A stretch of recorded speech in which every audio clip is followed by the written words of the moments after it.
As always on this Friday, a little slow getting started. I mean, who else has a Java runtime error right when they hit the stream button? Yeah, yours truly right here, buddy. That's for sure. Anyway, good morning, good afternoon, good evening, everyone. Welcome to DYOR Live here on the DYOR Media Network. It's September 26, 2025. My name is Tom, otherwise known as Striking, here in the digital media world. So glad to be hosting another great episode of this show called DYOR Live. In the box next to me over here is my co-host Pedro Garcia, the crypto chart analyst, also known as Pedro Damas. Pedro, what's happening today? Not much, man. It is a beautiful day. I cannot complain. They've got to figure out some way to say start with not much. Yeah, things are great. I mean, like, wow. Like, want an O face and all. Ooh. Ooh. Oh my goodness. Beginning of the stream of motion. All right, Pedro, let's cut right to the chase. What if I told you, Pedro, and I also called you Vasily. Vasily, one ping, please. But sir, they'll hear us. Vasily, one ping, please. What if I said that to you? What would come to mind? I actually don't know that one. I'm so sorry. It's the theme of the show today, sir. Oh, Red October. Sorry. Yes. That's yes. right, ladies and gentlemen. A Red October, but it is not October, is it? Mm-hmm. No, it is September. I'm going to bring the graphic up here.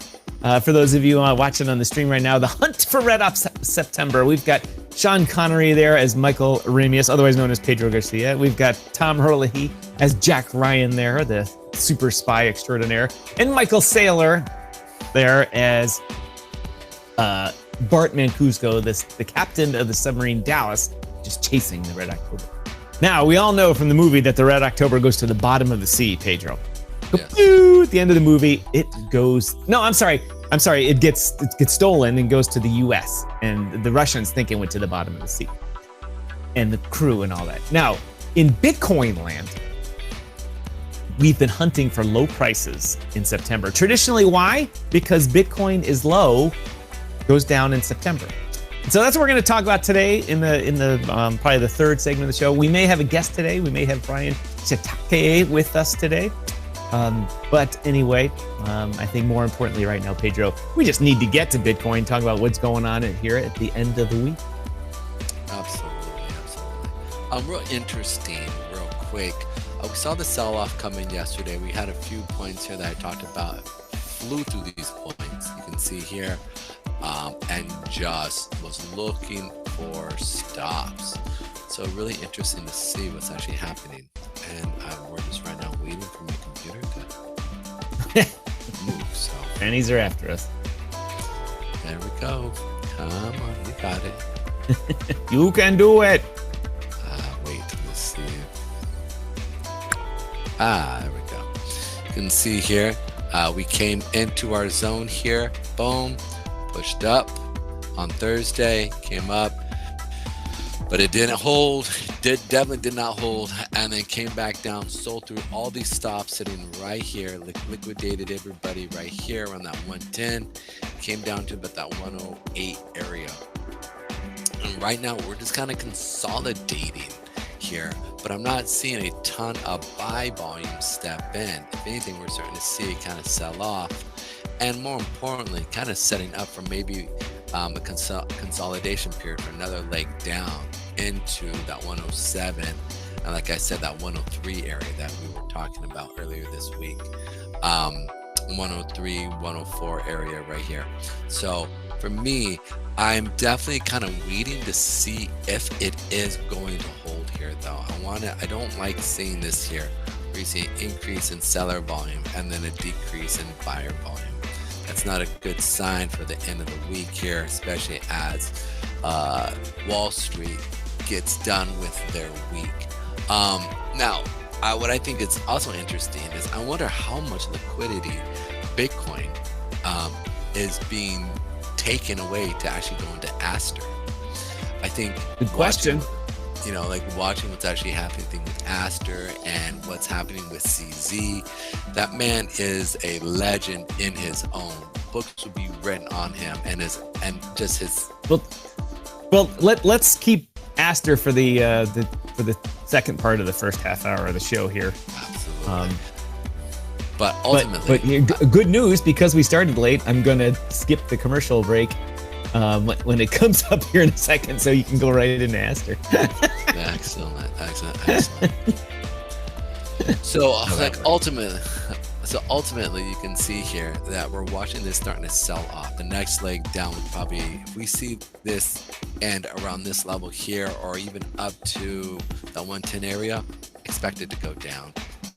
We basically pushed up. We don't have any demand wing here below us, and I don't like seeing a market go up. And when you go through and you basically cut through, excuse me, I'm gonna yawn, but when you start to see the actual market just go sideways here, that's not a good sign of volume really stepping in.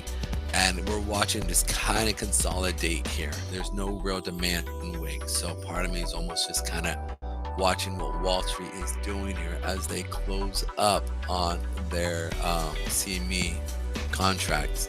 Now there's a lot more other contracts out there, i.e. you can trade perpetual futures now on one of the most liquid areas in the world.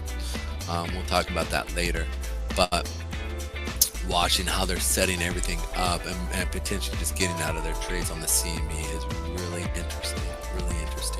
I'm not seeing a lot of demand wicks as they're placing those in on the 5-minute and 30-minute and hour candles, and not really putting anything in altogether. We're playing off, if you're looking at it on the current, so it's BT, right, or it's BTCV 25 is the contract on the CME, and if you put up on the 4-hour, the 8-period moving average, we're really trading more or less off of that 8-period moving average. You really can't see it here.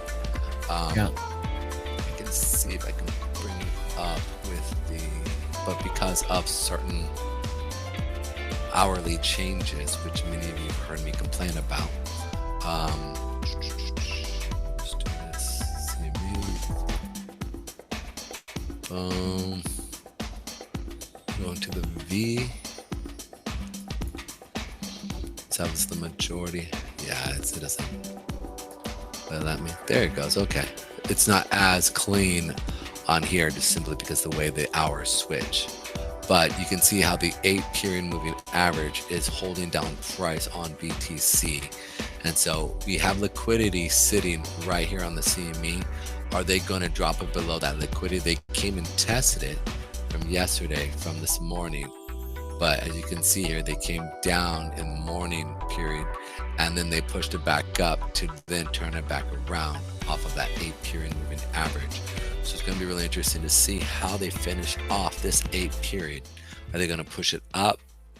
Maybe, maybe not. But I'm just here just kind of waiting to see, because I want to see how they finish off BTC for the week on the CME. You can see here that we definitely have a giant red candle here. So it was a real thing. They pushed this. it's an understatement of the day. It was a real thing. Well, Pedro, on the Bitcoin chart there, we've got that big drop off the other day. It was more than, I think they finally figured out the final numbers are $1.5 billion in long liquidations there, which was seemingly another record. Like just like the S&P 500 and NASDAQ keep setting records, Bitcoin keeps setting records. This time not for something good for a lot of people, but $1.5 billion in liquidations, some of which were just people getting stopped out at their risk level. But there's a lot of people that don't play that game, and they just put it up there and say, you know, this is an all or nothing isolated leverage trade, and we're going to go for it. And they got liquidated, and everyone else took their money. And then with what time frame you got up there? Is that the daily or no, weekly? Yeah. So this is the daily here. So I'm pointing out the liquidity area that we talked about, that 118 area. We were talking about how the first one that we were looking at was right here, and they came up, they sold off, and then the next one I put was right here, right? And so that liquidity area was right here. Boom, came up, tapped that, And then we saw the sell. And I said, now, are they, depending on how many sell-offs we get on this, right, is going to let us know really what they want to do. And this was a big, like you said, 1.8 billion. Was that correct? 1.8? Yeah, it's something like 1.5, something like around there. There's always a guess. 1.8, $1.5 billion liquidation right up in these levels here, which was right here. So then we saw the sell-off. We saw it come in here, close up, and it just basically descended down into the lower regions here.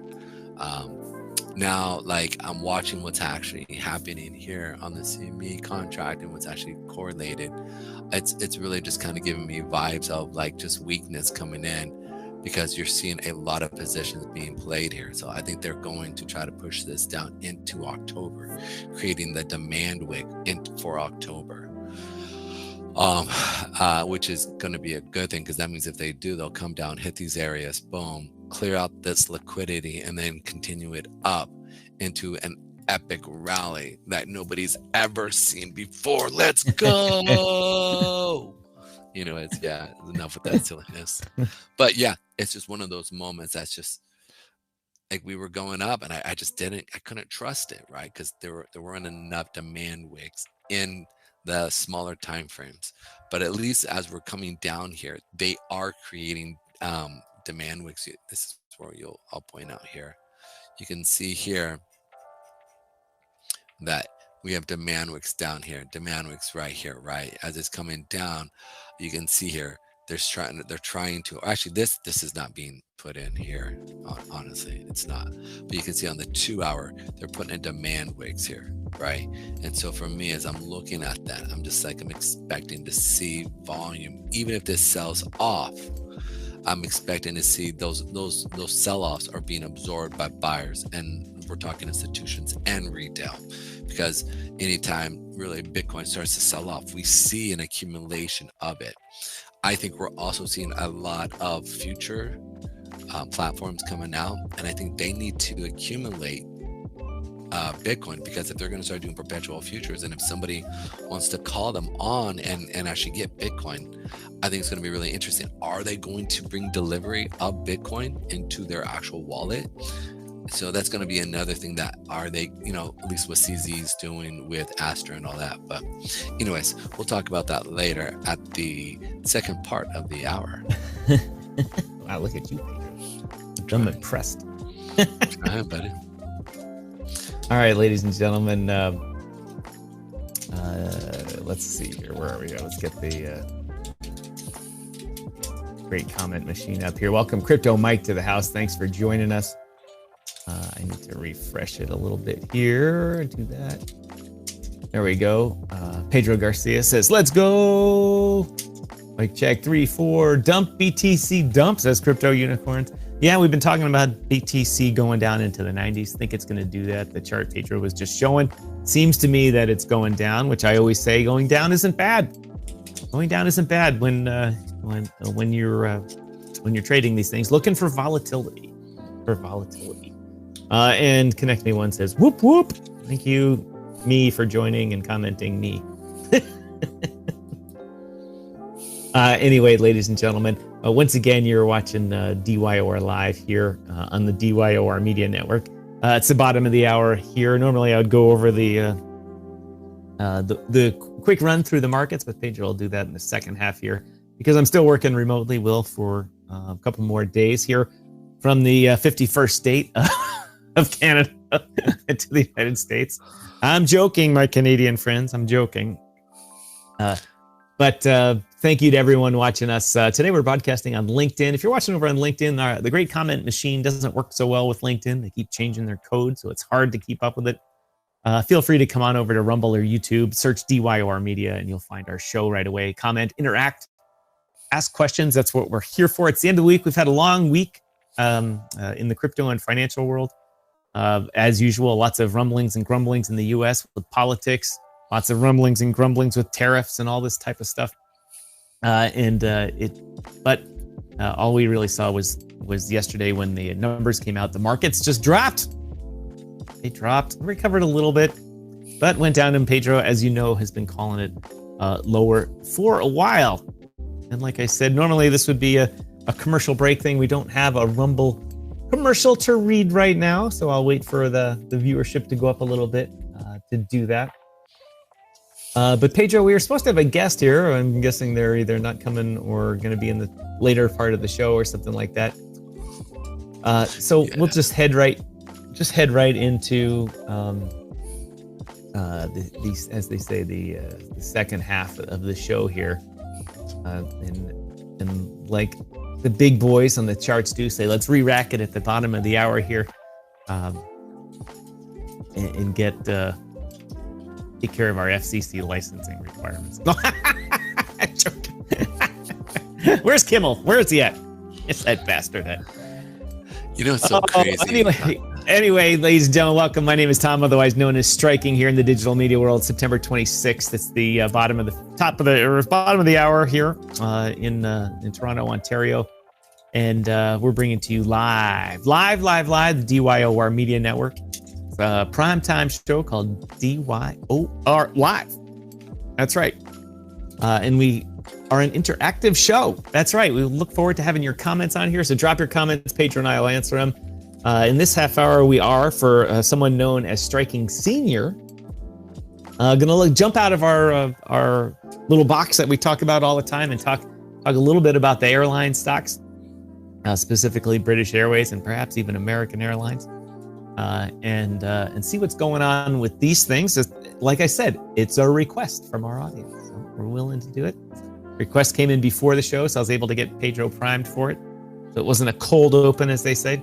But like everyone also on X, thanks for watching us. Of course, people that watch us on Twitch, thank you very much, all two of you. But more importantly, to those of you on Rumble, we really appreciate it. We need a few more people on Rumble to start reading the good ads and stuff like that. Anyway, Pedro, second half of the hour here. You were talking about ASTER. Yesterday we covered ASTER, and let me bring that. For those of you who don't know what ASTER is this man here. You probably recognize him as CZ, the former CEO and chairman extraordinaire of Binance, booted out of the company by the U.S. regulators. Are you bringing up CZ? Yeah, I was just talking about ASTER. No, I know, but I thought you were pointing to a picture of him, and I don't see that picture. Oh, it was just over on the feed going out. Oh, sorry about that. Okay. Sorry, it was just the thumbnail from yesterday. But this man CZ famously said a couple of months ago, or even a little bit longer, right when he got out of the joint, he started learning what DEXs were, the decentralized exchanges, and people thought he was joking, but I think he was serious. He's like, a DEX? I don't even really know what that is. I've been so Binance. What is it? And then when he learned, like, oh, it's it's an exchange that's not really run by anybody. It's day to day. It just operates on smart contracts and order matching systems. And you self-custody your own stuff. You don't give your money or anything to an exchange. It's a good alternative. It's not better than a central exchange. It's different. And so Pedro and I took some time yesterday to talk about that and how you can trade on it futures, but in crypto land they're called perpetuals. You can trade Tesla, you can trade Apple, you can do all different types of stocks right in your own wallet. No custody, no firms, nobody, no middlemen in between them. Just matching you with buyers and sellers. And I review this because I'm speaking extemporaneously because I thought a guest would be in this section here.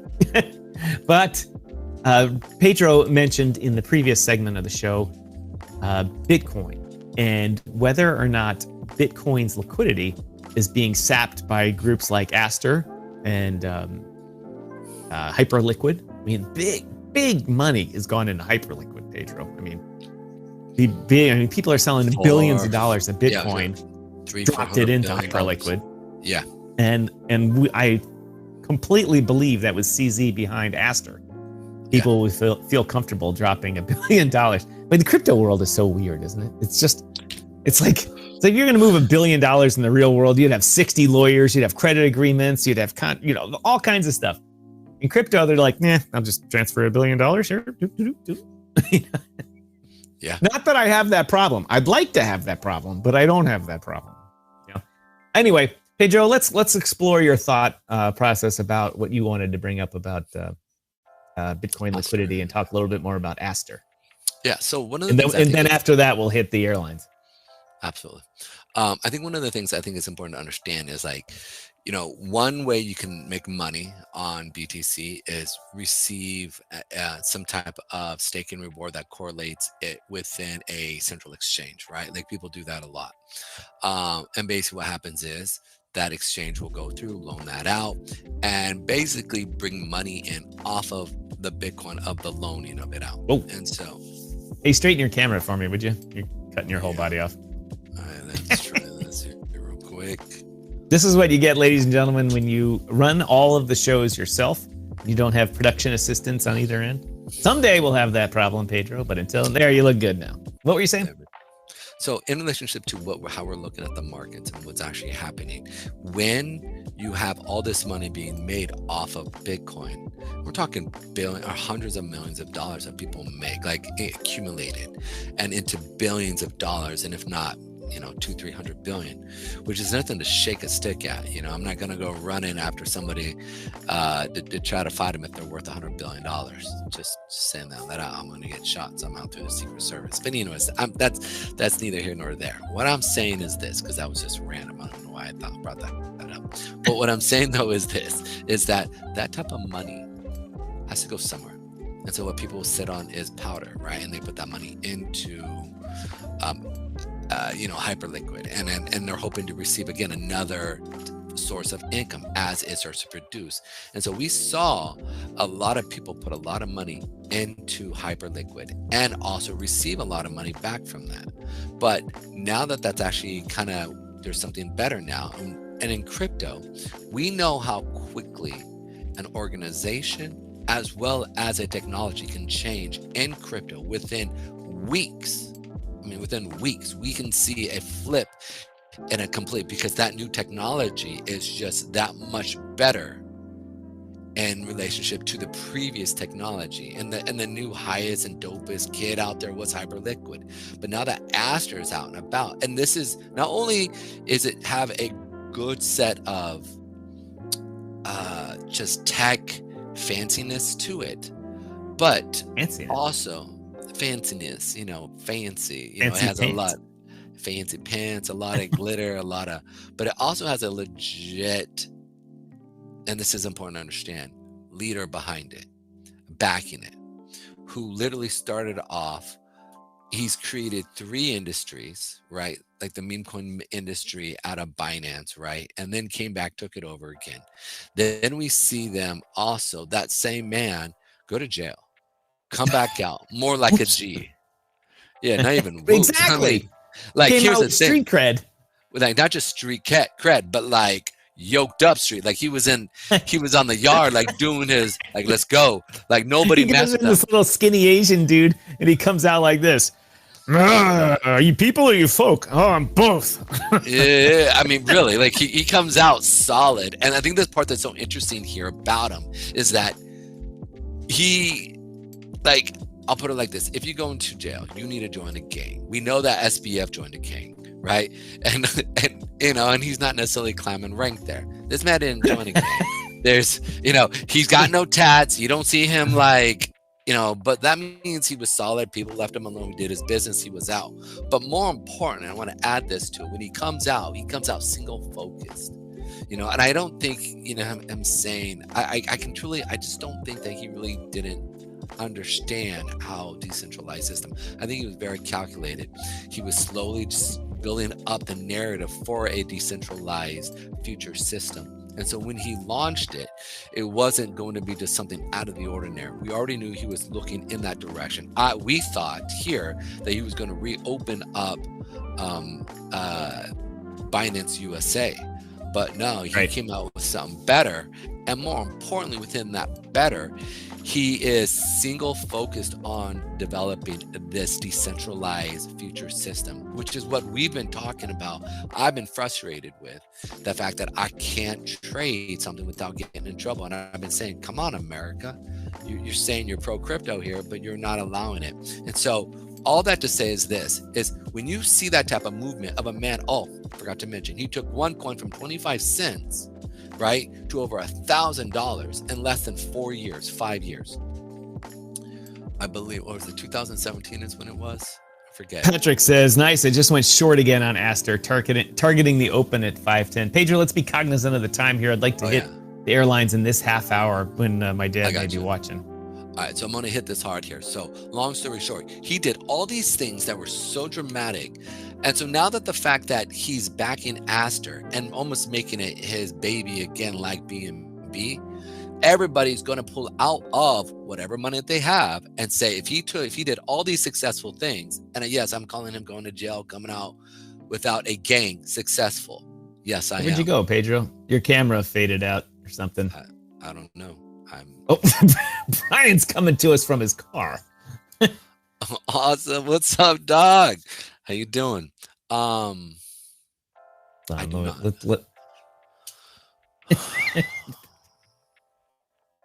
you guys at least hold on? You're on mute, Pedro. Brian, I'm going to bring your mic up here in just 1 second here. Pedro's camera dropped, and I'm guessing you tried to call him, so he busted his feed up. One of these days we'll get Pedro a real camera. All right, Brian. I'm gonna bring you live here. Ladies and gentlemen, welcome to the show, Brian Shiitake. See if I can make sure. What's up? What's up, guys? Pedro, I love your hair, brother. What happened? I know, isn't it crazy? It's gone. This guy drank from the fountain of youth. What is going on? You look amazing, dude. Jesus, follow Jesus, people. Put him first in your life. You'll be good. He donated his hair to Jesus wannabes. Actually, to cancer. Right? So let's move to yeah. Anyway, you're coming to us from the great studio of your car. I love it. I know. Sorry about that. My wife just said, "Hey, I just got a notification on my phone. You have an event right now." I'm like, "I do." So we're here. I got the whole family with me. We're all in the car. I love it. So my car drives itself, so it's safe. Don't worry. Oh, that's awesome. I was just finishing off this thing about CZ. So long story short, I think people are pulling their money out of liquidity or pulling their money out of Bitcoin and putting it into ASTER, because we've seen what CZ's done in every aspect, and he does it with excellence. So I think we're seeing a lot of money pull from Bitcoin and going into ASTER and seeing that build. I mean, just going from Hyperliquid as well into ASTER, and we're definitely seeing almost a full-on switch there. So I just think it's really interesting to see what is going to happen here. And the fact is that I live in an area where you cannot actually go through and trade any type of futures, and now that we can, I mean, which is crazy. I think it's absolutely crazy. So I love it, and that's where I'm assuming. So looking at ASTER, I'm expecting this thing to come down though, because the reality is it pumped pretty hard. We talked about the coin doing really, really good. You know, literally in 2 days it had 30x, I believe, and so it went from 10 cents to almost $3 or 250, so 25x, not 30x. Sorry about that. And so I'm kind of expecting it to see a pullback. We saw yesterday a pullback. I think these lower areas, like I said, that 25, 29 area is kind of like where I'm looking. So those are the areas that I'm looking to see to catch. Did we lose Brian? What happened? No, he's there. I'm just trying to bring him in here. He's in one of these presets here. There he is. No, Brian, you got to start your camera in the thing you want. If you have an iPhone, I'm guessing you have an iPhone. And he's frozen. Brian needs to get the contacts going here. Anyway, I think Brian's going through a dead zone, ladies and gentlemen. ASTER, a little pullback here, Pedro, in the past day. Like we said, profit taking going on, but volume's still good there. Yeah. Brian, your connection is isn't good right now. He must be in the sticks or something. I'm guessing. Or you have an iPhone 7 or something like that, and it just has poor video processing. And he's sideways.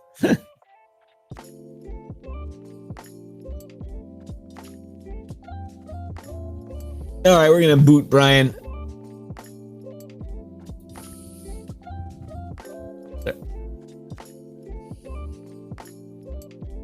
All right, Pedro, we got to go on without Brian there for now. He's obviously busy. And forgot about his appearance today. When he comes in, I would love for him, because he wants to talk about hype, so we can talk about hype and what's actually happening there too. So, well, he's in the car with his family, so he kind of goofed it up. But bring him on. Thank you. Coming back. Yeah, let's bring him back. But let's talk about American Airlines here real quick for your father, because I want him to see this here. Or British Airlines. Yeah.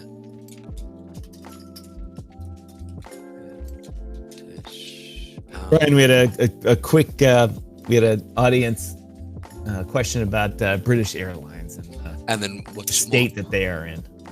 British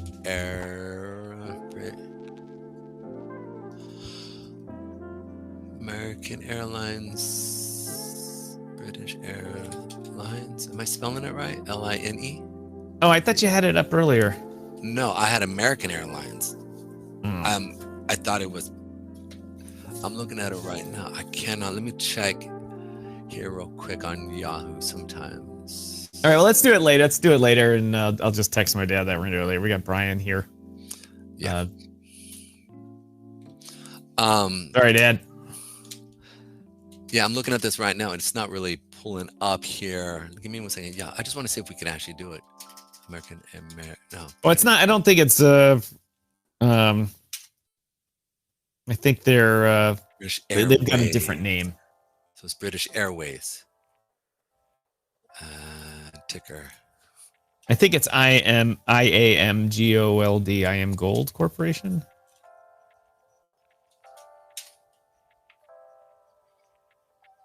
You said something. What was it? Sorry.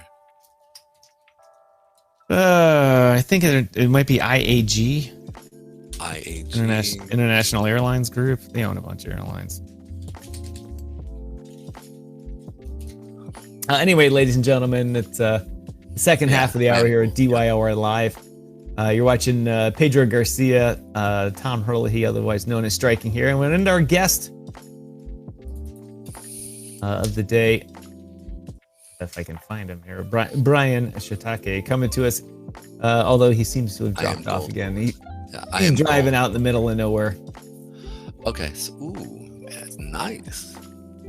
This is I Am Gold Corporation. And you have this really nice car, but did you move to an area that has no cell service? You're on mute or something. Yeah. All right, Brian. We'll get back to you on another day or later. No, or something like that. You bring him on. He's not connecting, Pedro. He's not connecting. He's not connected. If you could talk, I would have him on, but he can't talk.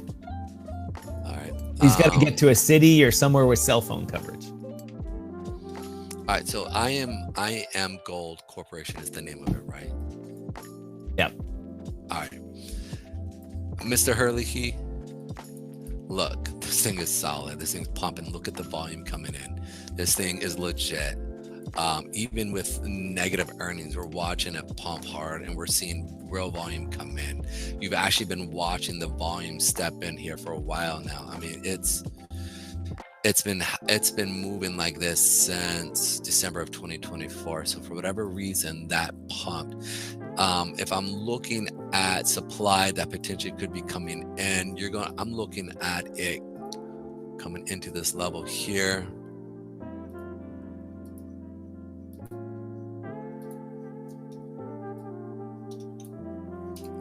Yeah, over the past year, it's doing. I guess it's doing pretty well here. Done amazingly well.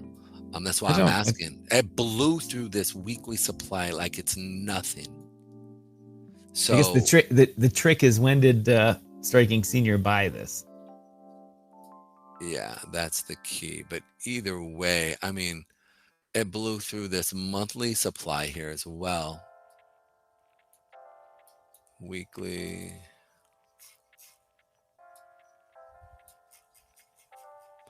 So this is going to act as support. You got a liquidity area right here.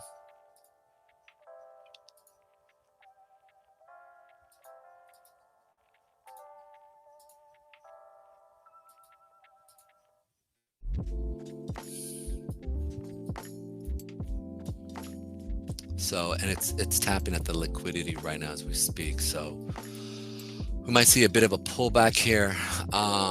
Maybe, but even then, I mean, it's so strong. This thing is literally trading off of the 8-period moving average. I would expect if it's going to pull back down to this $12 area, 1150-ish, because you can see here how that 8-period moving average on the daily is holding.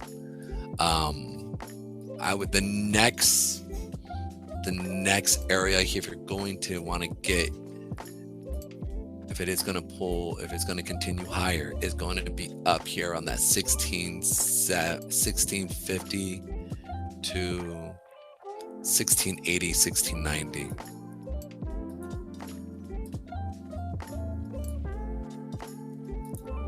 Right here.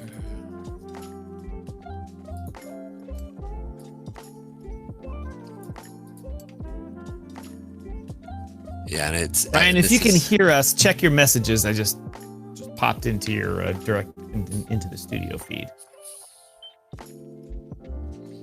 Well, that's, at the price of that, the IM Gold, they own not only British Airways, they own Iberian Air and a couple other small ones. And over the past few years, it seems to be going up well. I think that the stock 10 years ago, they were triple the price now. So Tom, you have him muted. He shows. No, that was before. Oh, that was before. But he's must be behind a VPN or something, because it's blocking the audio and video streams. I got you. So he's got something on his phone that's just not working right. We've always said Brian's always come to us from his desk, and he's got 6 monitors and a supercomputer. Right. All right. So look, if you're looking at United Airlines, I'm thinking the next resistance level is going to be this daily area, and this is a monthly and a weekly area. He is here, just no video right now, so he can hear us. I'm gonna refresh his stream here. All right, perfect. Okay, so I'll finish off here from Mr. Herlihy. So Mr. Herlihy, the next area is going to be this area here, but even this area here is a reaction. The next real level is really the all-time highs, which is going to be that 23. So I don't know what is happening. Maybe 5. Oh, we got you, buddy. There you are. There we are. Nice. Can you guys hear me? Yep, we can hear you. I can, Brian. Sweet. Let me finish. Yeah, let me finish. Yeah, finish up what you had going on. Yeah. All right. So sorry about my technical difficulties, boys. It's okay. Love it, bro. You're good. All right. So, Mr. Herlihy, if I'm looking at this, we're at a liquidity. I would expect to pull back down to that 8-period daily moving average, right? And then you'll find it push up. Now, the other part behind it as well is this. You have 2 other areas. If it does pull back, you have that weekly and monthly 8. You can see it bounced off of it, which is going to be that $7. That is sitting at that $9. And then on your monthly, you can see here again, it's been playing off that monthly 8, which is sitting around that $7. So if this is going to pull back, which I don't think it's going to, because you just keep seeing money put into this, okay? I think it's going to come down to the daily 8, and we'll see it continues. And that's going to be that around, if it does pull back from the $12, that's going to be around that $11. But those two other areas on the weekly and monthly is where it could pull back to. So just kind of, if you're looking to be purchasing this again, that, like there's really no resistance apart from that 1680 to the 1640 area. So it looked like over the past few months, it was a good time to DCA and bring your cost basis down. Of course, with airlines, that's tough to do because takes one 737 max to go into the ground and price gets hammered. Anyway, thank you, Pedro, for that. I really appreciate it.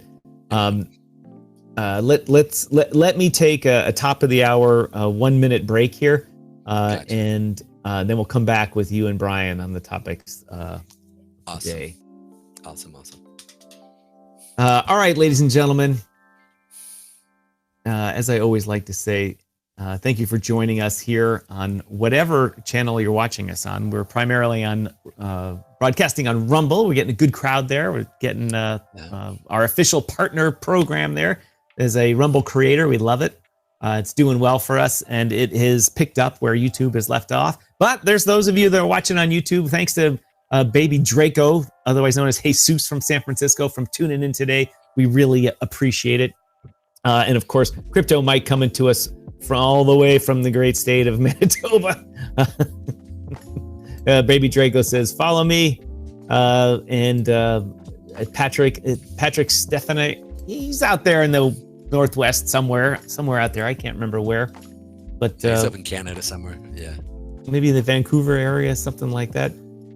Thanks to everyone that is tuning in on whatever platform you're watching in. And if Striking Senior, you're watching us today, thanks for tuning in, and hope you got a little good information about the I Am Gold Group, otherwise known as British Air. Let's see here. Where are we with the show? Where is my... Just doing it on one laptop, people. It's tough. It's tough out there doing this on one laptop. Anyway, we're in the approaching the third half hour of our show. It's the top of the hour. Markets are moving and grooving this week. Lot, as I always say, lots that has always happened on Monday, Tuesday, Wednesday, and Thursday to lead us up to the candle close coming this Sunday, and the as they say, the hunt for red September, which Pedro and I will get into after we talk with our guest Brian Tatake here. I don't know, the man is quite the entrepreneur in the crypto space, and in the AI space, and has done a great job bootstrapping himself up into some good quality projects and developments and that type of stuff. But Pedro, I'm going to let you lead the discussion with Brian here as I bring him back on, because I believe I think there's something going on with this connection that just seems to want to always auto mute him. I'm making it look like I'm trying to shut him up, but let's bring Brian on here to talk. Brian, you there? Yep, loud and clear. Can you guys hear me? There we go. Brian, welcome to the show today. Thanks for joining us. Thanks for having me, gents. Appreciate it. Sorry that I'm connecting from my phone. I'm like you last time when you were at the air show, in and out, lagging, and so I just had to come back with no video because make it a little more stable. But hopefully you guys can hear me all right. As always, appreciate you guys having me on.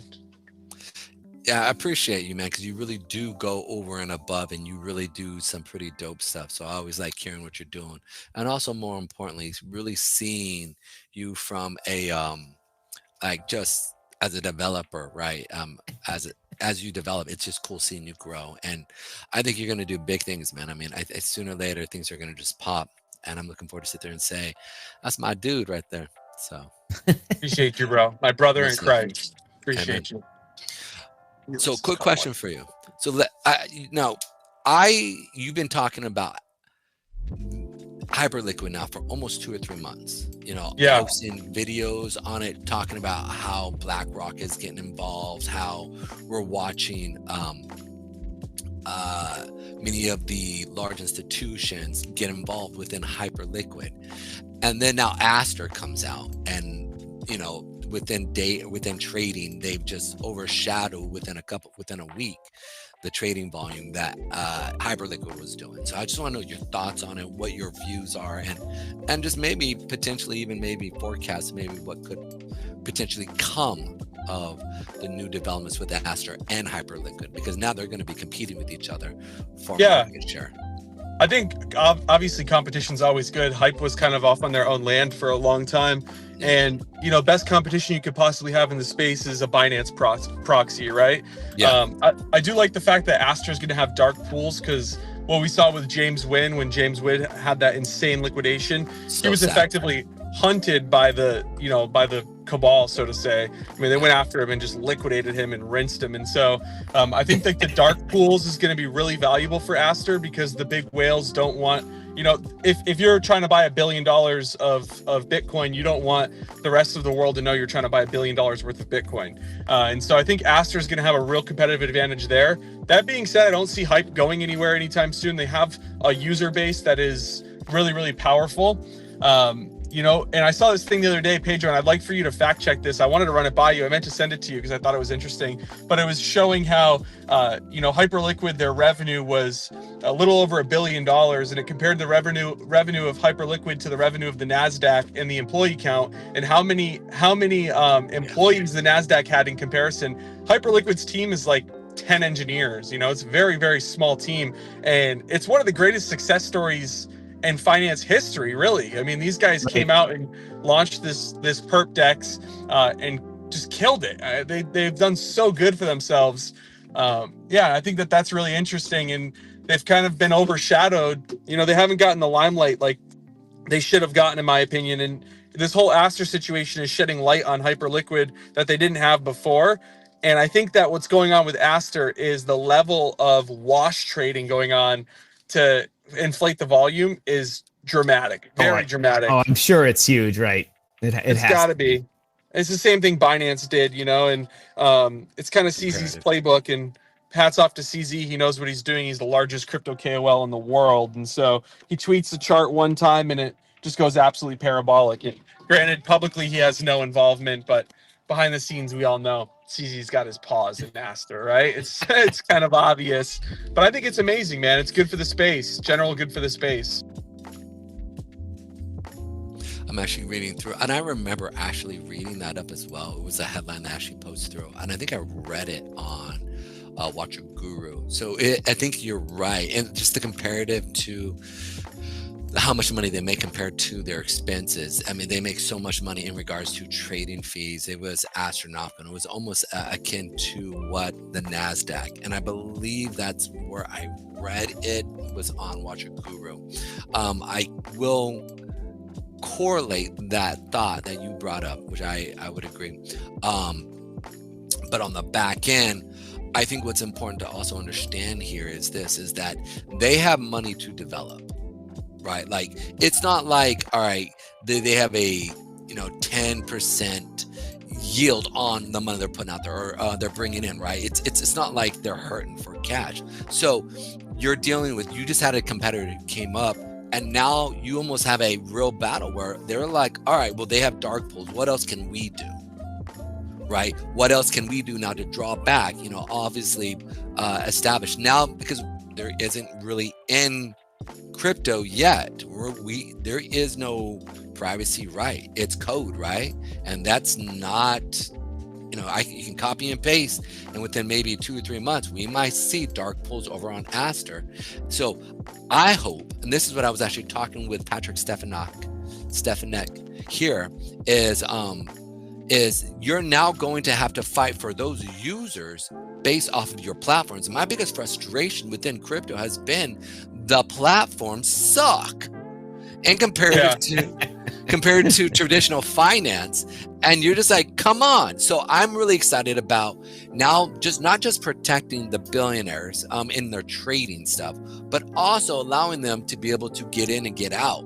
And so every exchange is always looking for fees. They want traders, and they want good traders who can consistently make profit. And so this is going to be a real interesting thing to see what will actually come out of now that, there's real government institutional support. On top of that, you have bank institutional support, and now you have the big traders that really want to come in. And now it's still on the blockchain. We can see what's happening, but now you can also protect your own wallet. So it's going to be really interesting to see what they do to fight for those customers. Yeah, and they're not built the same. They definitely have fundamental differences in them. ASTER is built a little bit more like a centralized exchange where you can see the deposits and the withdrawals, but you can't see the trading activity the same way that you can on chain with Hype. I mean, with Hype, if somebody has an open limit order, it's on chain visible. And to my understanding, it's not the same with ASTER.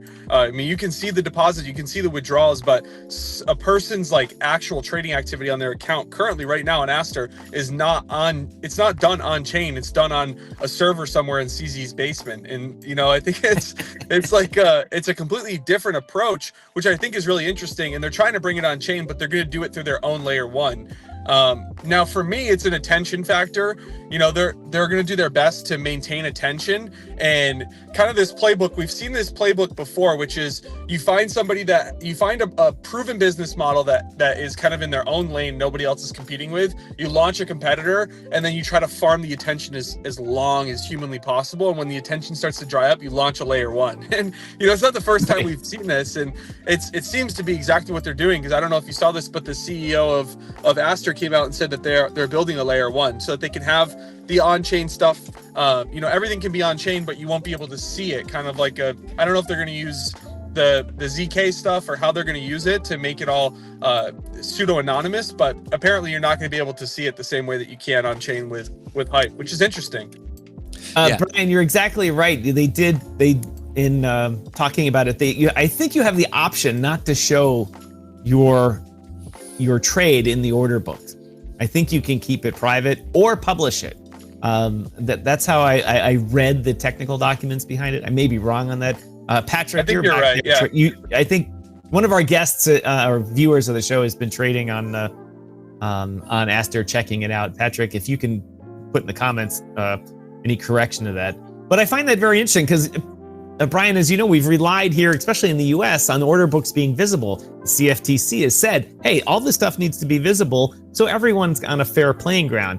And it's actually worked out really well having access to that data. People develop apps like Bookmap, and all these types of other liquidity heat maps. They can show you where the big orders are. And that does help the efficiency of the market for sure. However, there's the whole other side of this that says, hey, I don't want my orders being viewed by everybody. Eventually with big data, they're going to figure out some way to dox those things back to, break through the Bookmap and liquidity heat map kind of anonymizer type stuff. Then they'll figure out where everyone's orders are and that type of stuff. So there's a push for both sides. It's one thing for spot, but when you're dealing with these perps, man, and these guys have 100x leverage on these big trades, you don't want to get hunted. And like Pedro was saying, all these companies care about is volume. Even the company I run, all we really care about at the end of the day is volume, right? And traders, that's it. The vast majority of your volume comes from 20% of your users, and then the rest of your, the other 80% of your users are 20% of your volume. And ASTER, in my opinion, is primarily focused on those big players. They want to attract the people that are going to create $100 million orders, $500 million orders on their platform, because that's going to be the 80% of their volume. And if they can attract those users, I don't think they really care about the small fish. I mean, you'll get the small fish just because some guy bought $10,000 worth of the coin and now is like, oh, I'll trade on this platform because I bought $10,000 worth of coin. But it's not just ASTER that's helped. It's clearly helped BNB. Pedro, you and I, a long time ago, being in the VC talking together, it's funny, $1,000 BNB was a pipe dream, man. What was it, just last year? I remember having one BNB in my wallet. It was like, what, $180? And right. I had swapped BNB the other day, and I swapped 0.1 BNB, and it was like over $100. I'm like, what is going on, dude? This is insanity. BNB hitting $1,000 was truly a pipe dream, and now it's a reality, and it's holding. It hasn't dumped down to 850. Sol was down what, 8% yesterday? Yeah. I mean, I got crushed on that, and that's a sad, sore subject. But BNB did not get crushed the same way, and it's really interesting. ASTER is clearly propping up Binance's coin. I think. Go ahead. Go ahead, Pedro. Go ahead. You go, Tom. What I was going to say, it's not past the idea, Pedro, that you had, in which people were moving money out of Bitcoin into hype and so forth. It's entirely possible. You know, we all know that CZ has a few $1 billion worth of BNB, Bitcoin, and other type of stuff. He could easily rip off a few $100 million of Bitcoin and pump BNB, and then all while he's backing ASTER as well. So the whole party looks great. Everyone's like, oh my God, BNB's pumping, ASTER's pumping, everything is awesome. We love it. Let's FOMO into it, and then attract those $100 million orders too. That's for me. That's not beyond the impossible for CZ just to move money and just drive a market into the stratosphere. Yeah, there's no such. Thanks, man. There's really no such thing as a dark pool either, right? I guess publicly there is, but these guys will forever have access to it. And Binance, I mean, they're not criminals, right? Like, it's not fair to call them criminals, but they have clearly over the years had a competitive advantage because they have, access to order books, and they hunt people. All these exchanges hunt these perp traders. Perp trading is an insane game. I mean, you can make a lot of money, but well over, I think it's like 90% of people get rinsed. And we're not talking like, some of these people are going in with a couple $1 million in a trade, and then they get washed. And who gets that money?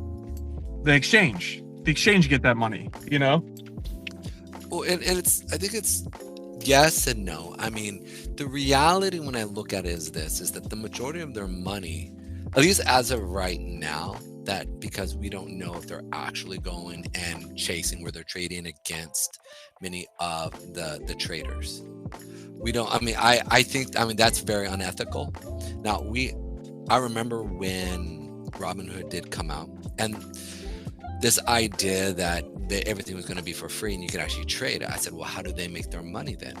And I said, when I was talking with somebody, and they said, what do you mean? I go, an exchange has to make money, and the way they make their money is on fees. And then from there, also advertisements that they actually pull in from. And then they set up those fees and advertisements for basically good deals. They come out with a new stock or a new business, and then they buy in, basically at an inception, they back that stock. And then that stock goes from like, 2 cents or $2 or $5 to, to $200, $300 over a period of years, and all of a sudden they're wealthy.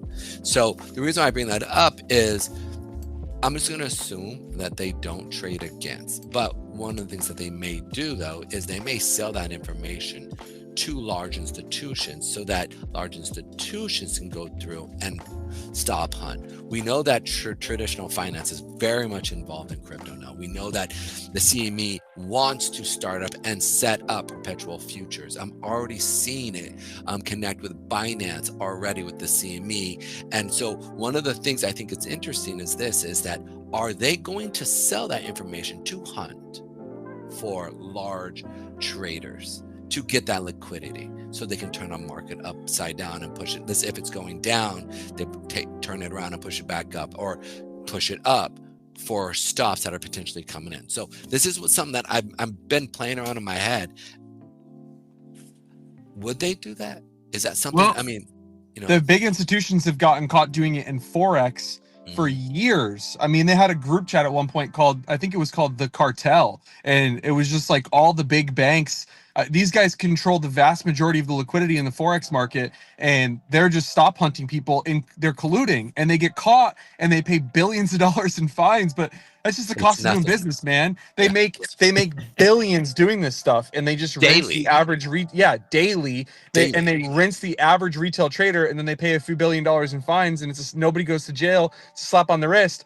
It's kind of funny because, like, speaking of going to jail, the only person to go to jail for any of this stuff in this space is CZ. I mean, he's the only guy to ever go to jail for what he went to jail for, and he went to prison in America.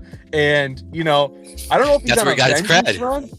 I think so. I think he's on a vengeance run, bro. Like, dude, he's really. I was in your lounge, and I said, "There's no way they're going to allow CZ to not go to prison after taking their golden boy out, SBF."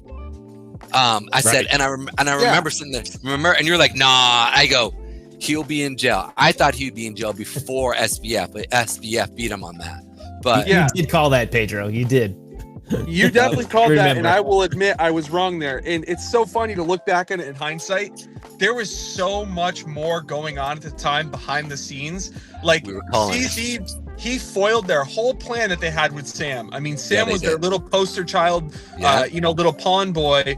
I don't know if what you would call it. I don't know if he was an agent of some intelligence agency or what the case was. But he forced their hand. He gave them no choice but to throw the book at him because he was the only one that had the keys to do what he did. And he sent that tweet, and then he dumped all the FTT, and it was game over, and then next thing you know, the whole thing came crumbling down. But that's a really high level of what I think that they do to retail traders on a daily basis. In Hyperliquid, man, okay, with Hype, the really cool thing that I see about Hype is all of the data is public. I mean, you can go on their website right now and see how many people are profitable. You can go on their website right now and see how many people are not profitable, and you'll see. I mean, it's 90% plus of people get liquidated. I mean, get rinsed of all their funds. So it's a really I don't really get the lore to perp trading because it's gambling at the end of the day, in my opinion. But it's the same thing with these degen trenchers. It's the same thing in the trenches. Trenches are gambling, but it's hard for people to understand. Dude, your likelihood of making money is greater on pump fund than it is on a perp dex. Okay? Yeah. And your likelihood of making money on pump fund is very low. So making money on one of these perp dexes is very difficult. It's not easy. Even if you're a great trader, like the guy that's listing along that does trade on the perp dexes, he's probably a good trader, but after you pay all these fees and everything, it's really difficult to come out on top. I don't really get the draw, but obviously there's a draw. These guys are making billions, bro. Well, they're making billions. Here's the part with perps is that the fees are actually a percentage of a percentage. So let's say that I put in $1,000. I get in and out of a trade, and it's going to cost me maybe $1. If I'm trading the CMEs and I put in, right, a round trip is $5 at least, actually. But and that's trading that's equivalent of $400 for a full contract. That's basically what I pay for an E-mini contract. It's $400 to get in and get out. And a round trip is going to cost me at least $5. And if I want to put in $400 to $1,000, I'm paying $1 round trip. So for me, when I look at it, $1 or $2. So, and I was talking with a few traders, and I was asking, I'm finally can actually trade a perp that will allow me without having to go into or I didn't do it. What I'm saying is I didn't do it because that'd be against the law. But what I'm saying though is that on the, if somebody wanted to trade a perp, they would have to go in as a VPN, and then those were kind of expensive, but now they're so cheap that, I mean, and the last time that, when you probably were trading those, they were pretty expensive. They would take 3%, 4%, but not anymore. It's a percent of a percent. I mean, it's like maybe 0.01%. Some of these are 0.001% if you have a small. But they also have disgusting spreads, right? I mean, a lot of them do. They have crazy spreads. This is the point, though, is that's what I'm trying to say, is many of these are not, there's a lot of perp trading now. Like, people are trading. The spreads are smaller. And I'm not saying, because I know when you were trading these, you were trading them when they first started, right? Really, like, 3-4 years ago. And so now, though, it's that they have so much going on. And I think, obviously, it depends on the product you're trading. So if you're trading Bitcoin, there's a lot of spread there. You know what I'm saying? Or excuse me, there's but also at the same sense, that spread is mitigated off of what they're doing. So if I'm trading if you guys are listening and you trade the E-minis and you don't trade the perps, the difference here is that I can actually go through, put and change my leverage immediately. So if I want to just do a 1-to-1, I can go in and move it and set it up. If I want to have a 2-to-1 to a 50 to 1, I can quickly do that.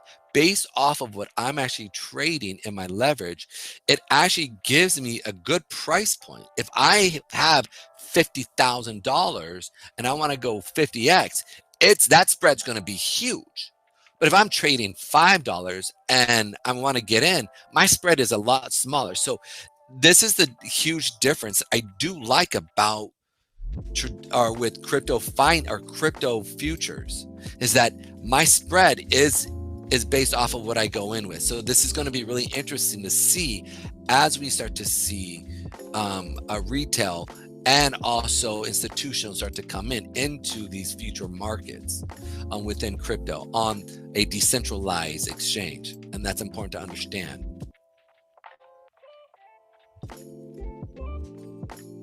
Brian, you there?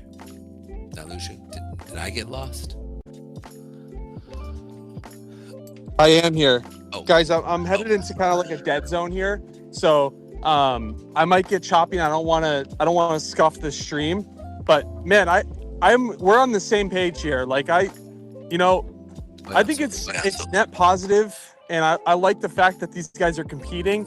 It puts hype on their toes too, and the more competition and the more competitive the market's going to get, right? Which is better for the traders. It's just for me, I'm just not a perp trader at this point in my life. I learned a long time ago, you buy the coins, you hold the coins, and when they eventually become worth more than they've ever been worth before, you sell the coins. Like I full stacked all my ETH at 48.40, and I'm so proud of myself, okay? Because looking back, that is like the local top. And now I'm moving back into ETH, and I'm buying some more ETH. I didn't sell my soul like a knucklehead because I was like, we'll see, 300's possible, and 300 did not happen yet. But I full stacked all my ETH at 48.40, and I don't know. Like for me, I look at my wallet and I say, okay, my coins aren't worth enough yet. I'm not going to sell these coins. Now these coins are worth more than they've ever been worth before. I'm going to sell these coins. I have no reason to be attached to these specific coins. I can buy different coins in the future. And so I don't know, the perp thing makes a lot of sense. You can make a lot of money doing it. You can also get absolutely rinsed. Absolutely. So yeah, but I think it's net positive for the space. I like seeing it. I do like seeing it. And I think the more it actually happens, the more we start to see things. I also love seeing institutions really step in and really do a lot of kind of getting crypto out and mainstream. I mean, I know a couple old timers that, a few years ago, I said, this is what's coming. You need to become abreast to what is happening in crypto. And I actually created a small little like educational videos from like a 10,000 view, and they just blew me up. Like, it's not going to go anywhere. Now, like, at the beginning of Trump's administration, they were sitting there scrambling, like, how do I do this? What's going on? How did I miss this? And I'm like, it was in your face.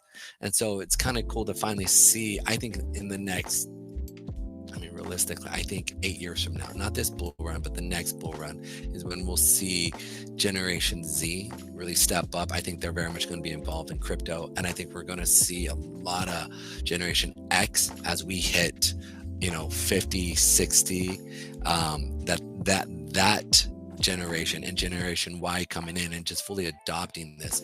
And I'm just excited because that's going to just basically mean that my bag keeps getting higher in a sense, because we bought low. So I'm kind of excited.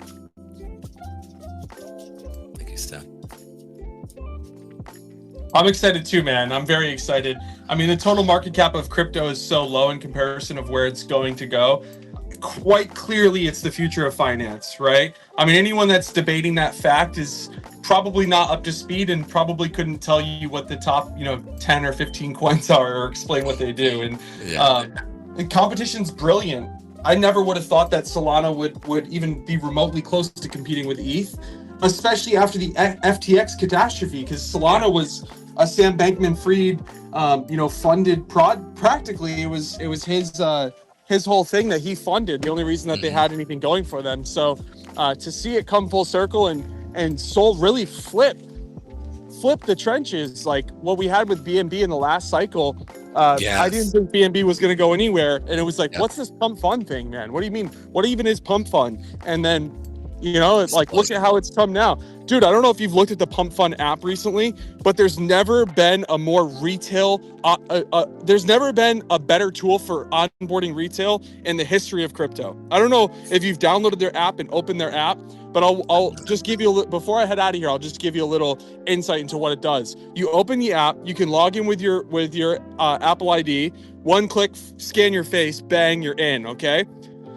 Then from there, they offer you $50 of test funds to buy meme coins with a fake $50 so you can test trade. Seems illegal, but it's not, whatever, okay? Good for them. That's a great strategy. Then when you load the app at the top, there's a Apple Pay button where you can fund your wallet with Apple Pay in a couple clicks. Super easy, okay? So they are so retail heavy. They don't even show the charts in bar charts, bro. They show the charts in like line charts. Everything is green. It's just so retail heavy. Now with the streaming, they're bringing people in for a different reason other than to trade coins. And anyone can create a coin so easily. And I don't know, man. It's so cool to see. Like Pump Fund got flipped by Bonk, right, for like a week. And then they just totally ripped the market dominance back. And now they've solidified it more than ever. And Solana trenches really have impressed me.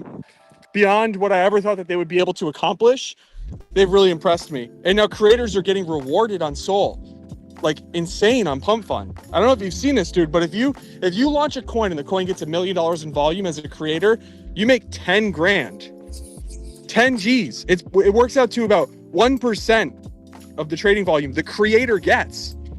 I don't even know how they're doing it. It doesn't even seem sustainable, but it means that, you know, somebody like Kai Cenat can come in and launch a Pump Fund stream and make money, not even knowing what bundling is. Doesn't have to bundle the coin and rug everyone. He can just launch and let the traders trade and make good money doing it, you know? And it's really cool to see, man. I'm super stoked on where it's all headed. And yeah, it's cool to see the ASTER thing and give competition the hype. And competition's good. Capitalist market, baby. Pushes forward. That's always how it works. Go ahead, Tom. You were about to say something. I saw that you were going to say something. Oh, we can't hear you, but something's going on. Yeah, I was putting on mute while I think. Brian, the pump paying the creators on Pump Fund, it's like the old school reflections contracts, but instead of the reflections going to all the holders, just goes to the creator. It's just like they're taking the liquidity tokens that get generated and put in their pocket and stuff. So it's generating good money on it. I was looking at that the other day. I was like, all right, Pedro and I are gonna need to launch a DYOR coin, broadcast over on Pump Fund just to see if some volume gets generated. Dude, why not? I thought we tried, and like we tried a couple times to reach out, but they never responded back to us. No, you can totally just go on and launch. You just gotta launch a coin. Yeah, now you just gotta launch the coin. So Alan, the owner of Pump Fund, is saying stop focusing on the chart. He's saying if you want to stream on Pump Fund, come here, launch the coin so you can stream and just stream and be yourself. And that's what's going to attract the attention in the long run. Those are going to be the people that win and make the most money. And I make the most money. Don't know if I necessarily agree with him on that, because you have the farmers and the cabal guys that are just bundling things and, you know, just like absolutely killing the trenches. But I think in the long term, those are the sustainable people. And yeah, like, man, the rewards are insane. Why not? Let's get it done. Yeah. Why not do it? It's so easy to do, man. It's so easy to do. Would you support us and throw us out there among your trencher friends and say, hey, this guy, he's good at well, XYZ, obviously we would check have him out. Brian on the first time we did it. Brother, if you guys launch a DYOR coin and you guys start streaming on there, I will personally start off the party with a $2,500 buy. Oh my goodness. Forget Bloomberg and CNBC. We're just degenerating it. Dude, do it. You know, and you can multi-stream too. It works the same way. You just go in OBS and put the stream key, and so you can have your multi-streaming broadcasting. And I think it's a great idea. We can talk about it a little bit more every day here. I love you guys. I love this show. I love what you guys stand for and what you do. And you sit here and you just grind all day, every day, no matter what happens. And I respect that beyond anything. And I'll support you guys as much as I possibly can. And I appreciate you guys always having me on the show. And, you know, Pedro and I can have our opinions. And I love that. And Tom, you know what? I like to think Tom agrees with me more than you, Pedro. Yes. Yeah, I would agree. I'm always the left field. Okay, you got to pander to the guests, right? You got to make sure they want to come back. Why, yes, Pedro, you're my favorite liberal. Shooter over the knoll. There are aliens in the desert. Yes, you're right. Yeah, for sure. No, I wouldn't call myself a liberal. I would definitely call myself a libertarian because I have either very far. That's not time for this conversation. Yeah, go ahead. I just want to clarify. I'm definitely not a liberal. I'm kidding, bro. It's a joke. But you are my favorite liberal. Thanks for joining us today. We really appreciate it. Enjoy the rest of the day with your family. That's for sure. Thanks, guys. Yeah. I appreciate it. Appreciate you having me on. I love coming on this show. So thanks, guys. Really appreciate it. Definitely, brother. Thanks for coming on. All right. Take care, guys. Later. You too. Later. Always good to have Brian on. But Pedro, you and I do this as much as he does. Every day we're grinding it, as he says. That man is a wealth of information like no one. Yes. It is unbelievable the amount of crypto and digital asset information that he packs in his head. I get numb to it. First of all, I'm older than you and a lot older than Brian. And there's a lot more information in here that's useless. That just kind of when more information comes in, some trickles out. But all of it stays in Brian's head, and it's always amazing. And so Brian, if you're still listening, thank you for being the resident wizard and frequent guest on our show. We're looking forward to having you back, especially when we launch a Pump Fund token. Dude, I guess we're doing it. I guess now that makes sense why I didn't get back. That's why, because they wanted us to pump. They first wanted to launch and then pump, and then from there they would work with us. Okay, well, I'm down. I mean, I'm cool with it. The biggest key point here is that if y'all want to be part of, I guess we would actually. So would it be considered? Not a token. It would be more of a It's a Solana token. That's what it is. You're DJing it. Oh, okay. So it is a Solana token, but it's going to be more of a meme, like a tradable. It's just a Solana token that has no utility or anything. All right. Well, I mean, the utility can be if you buy this coin, you can watch our show on Pump Fund. All right. But you can watch it anyway.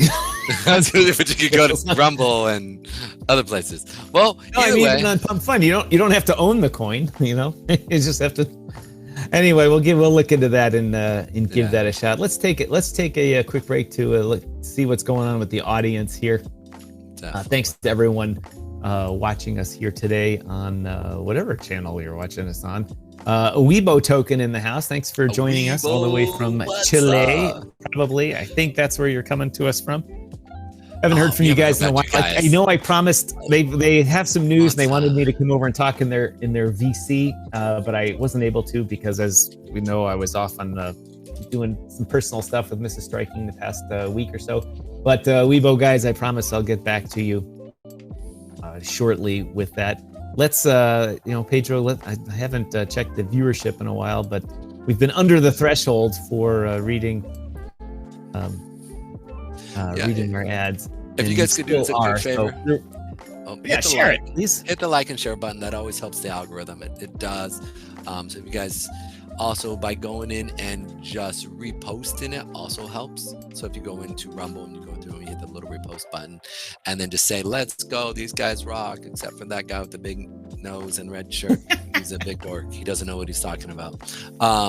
That's always good. But ultimately, that helps us out tremendously by just hitting the like, share, and then click that link, as well as just sharing it on the Rumble system. So appreciate every one of you guys. Quick question, if you don't mind me asking. Go ahead. No, I was just going to say, go ahead and ask your question, then we'll roll into the last half hour of the show. In relationship to any good news that we would have, or any news that we want to talk about in relationship to general news in crypto, or latest news of Microsoft catching Israel, poking around, anything. Let's save those topics for the end of the show. All right. Brian preempted the Hunt for Red September talk I wanted to have here, which we'll go into obviously here at the top of the hour. We'll just skip right into that right now. Ladies and gentlemen, thanks for watching DYOR Live here on the DYOR Media Network. My name is Tom, otherwise known as Striking here in the digital world. As always, the man in the box next to me is Mr. Pedro Garcia, the crypto chart analyst. You've been watching our daily show that's live. Live means that it's interactive. Interactive means that you can ask questions, in which you should do so. We've had questions today about Hyperliquid, about ASTER, about airline stocks. And there's no reason that you can't ask questions of Pedro and I. Or if you heard our guest here on the screen behind me, Brian, come up or talk about something, you can always drop a comment not in the chat, but in the comment section. And Pedro and I, and perhaps even Brian, will respond to you with an answer to your question. But anyway, in this section of the show here today, we have what I'm calling the hunt for Red September. And Pedro, you might say, why do you care about that, Tom? And the reason I care about it is because September's traditionally been a fairly lousy month in crypto. I'm going to bring that graphic up just because I love it so much here of me as Jack Ryan in the Tom Clancy novels. Got Michael Saylor here as the USS Dallas Captain Bart Mancuso, and then Sean Connery as Marko Ramius there. I tried to get Pedro onto Sean Connery's face here, but I just didn't have enough time to work the AI that well. But anyway, the fact that I did it once means now it's probably going to happen a couple other times for other themes. But anyways, there's lots of hard data out there about the September effect in what's going on. But these are the things that have happened in September of the past couple of years. There's essentially between 2017 and 2022, each September was a tremendous loss. And for various reasons, regulatory, macroeconomic, shocks, trading, China going in and out of the market, that type of stuff. But in September 2017, when ICOs were going crazy, the Bank of China banned crypto in China. And not only that, mining of it. And South Korea followed suit shortly after that in 2017. Absolutely crashed the market, sent it back down to like $7,000 or something like that, or lower than that, maybe, whatever. It was pretty low. In the next September, in 2018, there was just a simple press release claimed Goldman Sachs gave up launching a crypto trading team, and the market took that as negative, that the banks didn't want to get in, that there was not going to be any buy pressure, and it caused Bitcoin to crash again. Later, Goldman Sachs says, that was fake news. We didn't put that out. We're hiring all sorts of crypto people. In 2019, the failed, do we all remember backed BAKKT?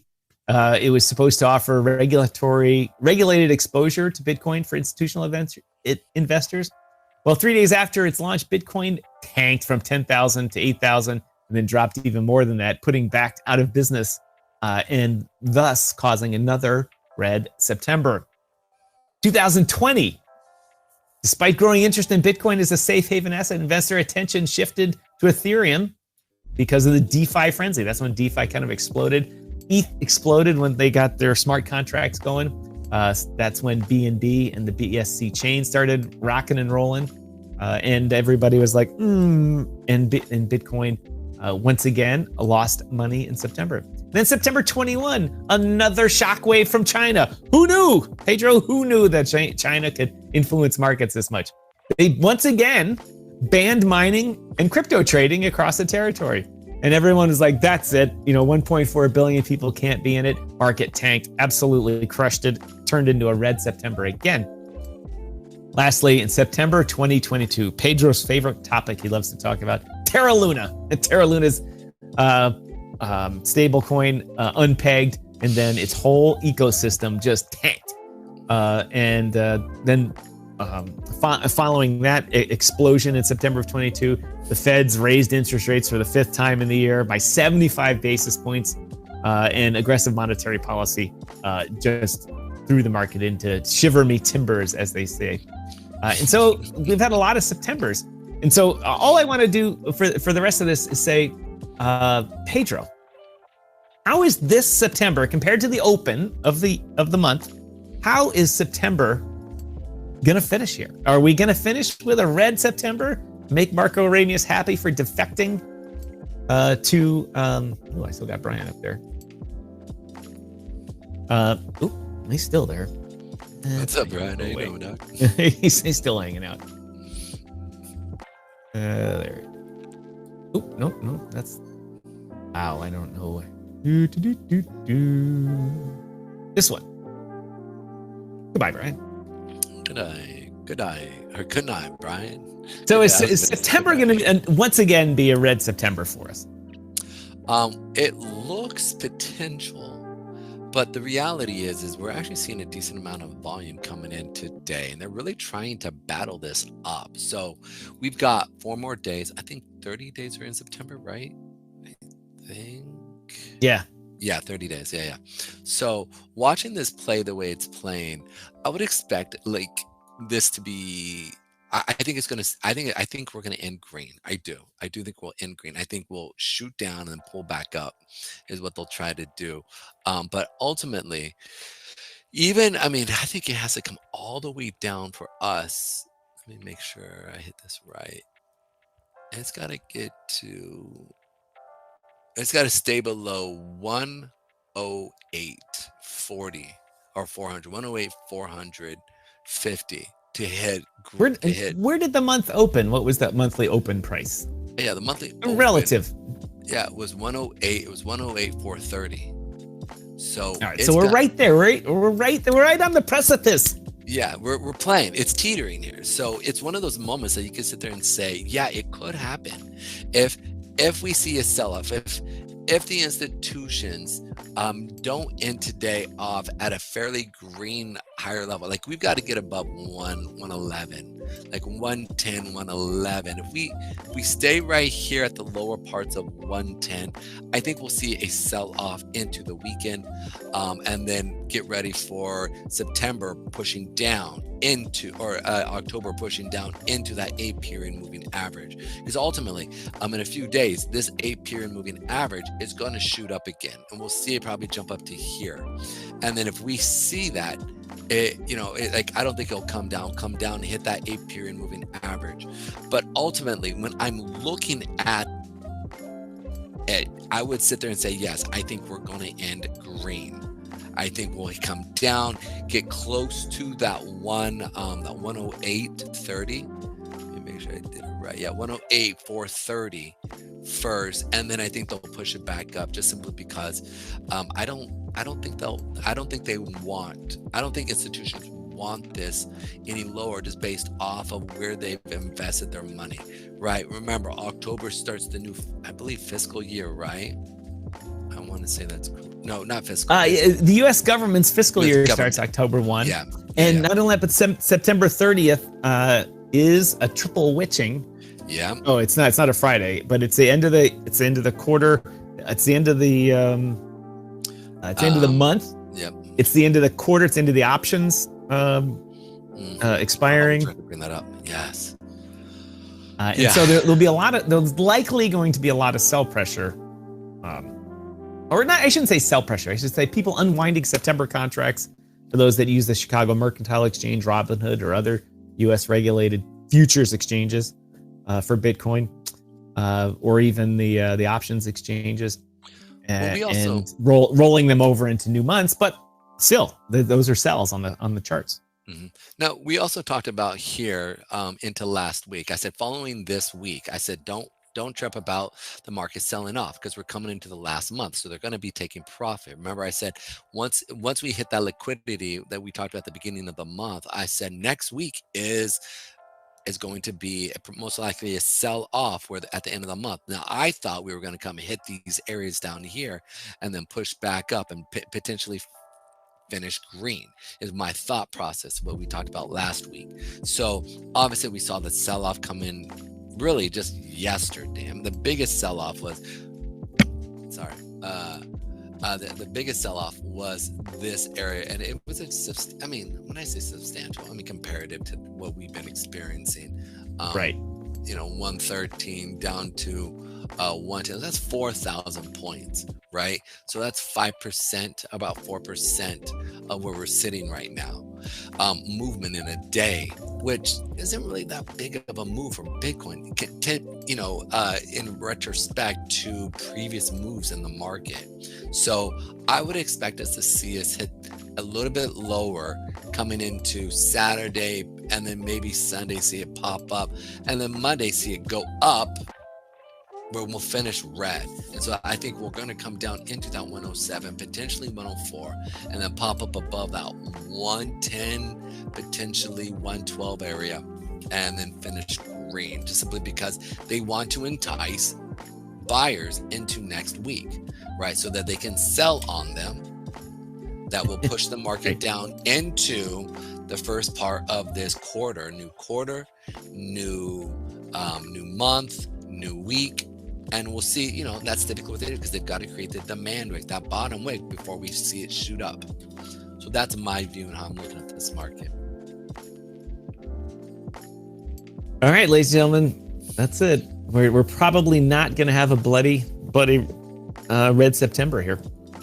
But you never know. There's 5 days left. You never know with these things here. The market makers and the people, the cartel, as Brian called them, they could just say, you know what, let's move this way down, sweep all the liquidity down to 92,000 and really blow this month out. And to be honest, Pedro, that's not out of their reach. You know, that's right. Yeah. I mean, just looking at the chart there, whatever time frame you got, that's one big fat head and shoulders if you're a pattern trader. And head and shoulders just love to dump. What is the time? That's the daily. I could see that just coming right down to Pedro's green area. What price range is this green area right here, Pedro? That is give me 1 second. That's going to be around 100,000, like 89,000. No, excuse me, 90 out, 95,000. I can see it. I can see it. If they do that, yeah, I could see it happening. But I want to reiterate this. Don't think that Bitcoin's going to zero here, right? Like every time we see these big, huge things, right? But expect it to kind of pull back if it does, and then pull back up almost in a V shape is what I would expect it. So use that as an opportunity either to go maybe long on some perpetuals, right? 2-to-1 move there, and see if you can kind of ride that up there. And so welcome Kaching to the house. Thanks for joining us. Yes. One of the things I want to bring up, Kaching, as well, is if you're a futures trader, we do have an affiliate connection with the ASTER. With ASTER. So that's in our comment sections. If you want to start checking out ASTER and trading off of that, all you got to do is just click on it, check that, and you'll see what, see if you can make some money. But also, they do have those perpetual futures, so you can take part in, buy it, and then be able to keep yourself kind of making some money if we do see a big sell-off here.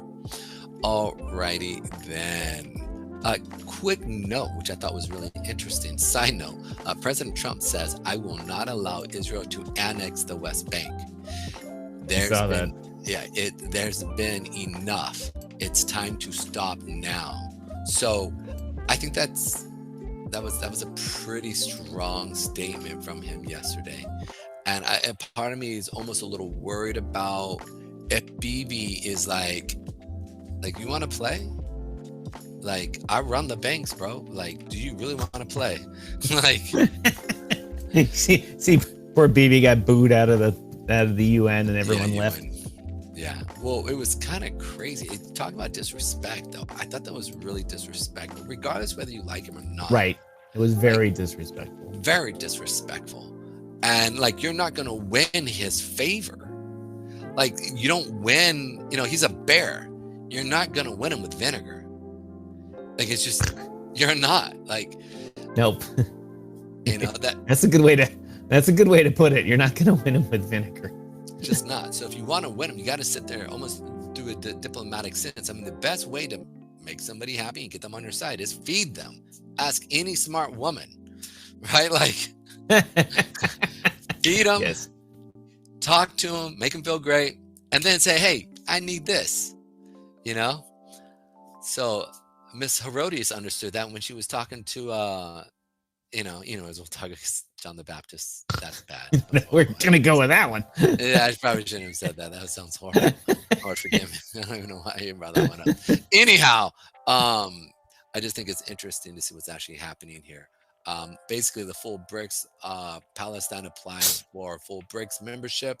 That's going to be interesting. because, Trump has made it pretty clear, if you play around there, then I'm going to not be cool with you. So with his statement with Bibi, and then with Palestine, really connecting with BRICS, he's going to be in a tough spot there with Bibi, and I think it's going to make him less effective, especially with what we're seeing right now with that tension between Israel and Trump. So, or not Israel, but excuse me, with Bibi, because there's a difference there. Anyways, yeah, I just wanted to bring that up because I thought that was really interesting. And I with the tensions keep building, especially with China and everything we were talking about yesterday, it's just kind of getting hairier and hairier, man. And I'm just praying. But on a side good note, we talked about a couple weeks ago with the assassination of Charlie Kirk. I said, listen, this is going to cause a good thing. I know it sounds something bad happened from it. Or excuse me, it was a bad situation, but something good is going to come out of this. And one of the things I said was the church, the American church, Protestant and Catholic church is probably going to rise up and start to do good things and start to reach out and love and step up, because that stirred a lot of the men, because they looked at Charlie Kirk as one of their front soldiers. And so it's really interesting to see what's actually happening on college campuses, where you're seeing almost a go back to conservative values, and these men or these young men are really stepping up saying, no, he was right. And in the aspect of them rising up, stop playing video games, start doing hard things, and start working really hard and doing good things.